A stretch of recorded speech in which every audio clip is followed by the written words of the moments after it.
Porque esse novo cara parar nas coisas da igreja, tem que preparar pelo menos um sermão por semana. Quero complementar. No mínimo. Quero cumprimentar os irmãos com a paz do Senhor. Amém.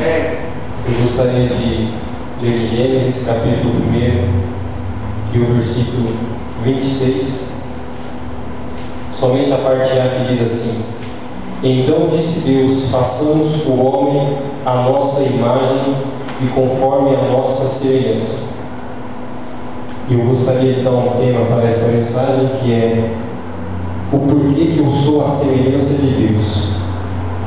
Eu acredito que muitos de nós já nos deparamos em pensar em porquê que fomos criados, em porquê que Deus me fez, em porquê que Deus me criou, com qual intuito que Deus constituiu a minha vida sobre essa terra. E parando para pensar nisso, nós começamos a meditar principalmente nas vezes que estamos em maior tribulação, em maior parte de medo das nossas vidas, quando nos deparamos com grandes problemas, com grandes aflições, e nós começamos a pensar por que Deus me criou, para que Deus me fez. Muitas das vezes, quando estamos chateados, quando estamos tristes, nós oramos e falamos: Deus, para que o Senhor criou a minha vida? Com que finalidade que Tu fizeste a minha vida? Para que eu vim a essa terra? E pensando nisso, eu comecei a conversar com Deus, e o Senhor então falou ao meu coração que Ele fez nós somente para o adorarmos. Porque Deus, quando criou os céus e a terra, e diz a Bíblia que a terra era sem forma e vazia, Deus Ele foi olhando e foi dizendo: haja, e foi havendo as coisas. Deus foi falando: haja, e foi criando as coisas. Mas quando Deus foi criar o homem, Ele disse: façamos o homem conforme a nossa imagem e semelhança.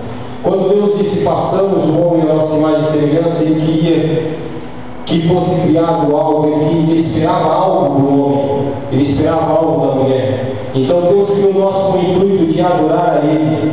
Porque quando nós olhamos a Bíblia, nós não vemos Deus procurando nada nessa terra. Mas eu me achei Deus procurando uma coisa. Eu achei Deus procurando um verdadeiro adorador que o adore em espírito e em verdade.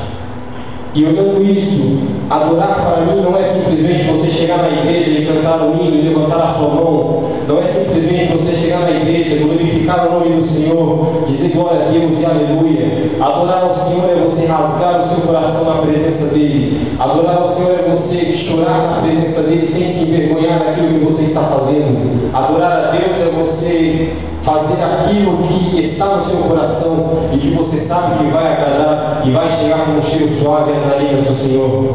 Eu acredito que adorar a Deus é fazer como Miriam em Êxodo capítulo 10 e o versículo 20, quando todo o povo saiu do Egito e ali eles passando o mar vermelho, Miriam então começou a adorar ao Senhor com quê? Com forma de dança. Miriam começou a dançar no Espírito. Então adorar a Deus é você fazer aquilo que você está sentindo vontade na presença do Senhor. Eu acredito que adorar a Deus como Miriam fez é desprender-se de toda carnalidade, é esquecer que estava no meio de uma multidão, desprender-se das coisas materiais e ligar-se tão somente nas coisas que vêm do céu e falar: Senhor, eis-me aqui, estou aqui para te adorar em espírito e em verdade. Acredito também que adorar a Deus é fazer como Davi. Davi, quando a arca da aliança foi levada de Jerusalém, nós sabemos que ali o povo perdeu não somente uma caixa banhada a ouro, o povo perdeu a presença do Senhor. E Davi sabia, Davi tinha convicção de que se ele retornasse para Jerusalém, a arca do Senhor, ele estaria trazendo de volta a presença de Deus para aquele lugar. Ele sabia que se ele trouxesse a arca da aliança, ele estaria devolvendo para Jerusalém a vontade de adorar ao Senhor. Ele estaria devolvendo a convicção de que Deus estaria recebendo a adoração deles. Então Davi saiu a pelejar e Davi venceu a batalha. Ele, recuperando a arca da aliança, o que ele fez? Ele mandou um mensageiro até Milca, sua esposa, para que preparasse uma festa, para que pudesse ser recebida a arca da aliança com uma grande festa.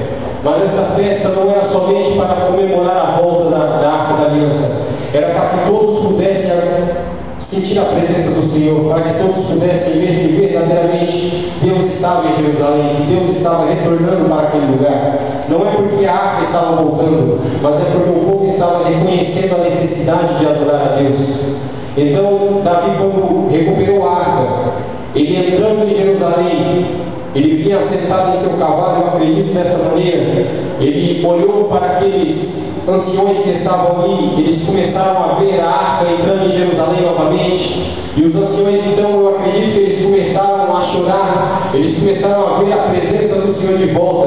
Eu acredito que acontece assim na minha e na sua vida, quando nós perdemos alguma coisa e conseguimos recuperar. Eu admiro porque o crente ele demora 1 ano para entrar na presença do Senhor, e quando ele entra na presença do Senhor verdadeiramente, ele chora, ele rasga o seu coração, ele reconhece que não é nada e que Deus é tudo, ele reconhece que ele é pó e cinza, que do pó ele veio e para o pó ele vai tornar a voltar, e reconhece que Deus é grande, que Deus é maravilhoso, é o Deus que é conselheiro, Deus forte, Pai da eternidade, príncipe da paz. Eu acredito que Davi então ele começou a ver aqueles anciões adorando ao Senhor, ele começou a ver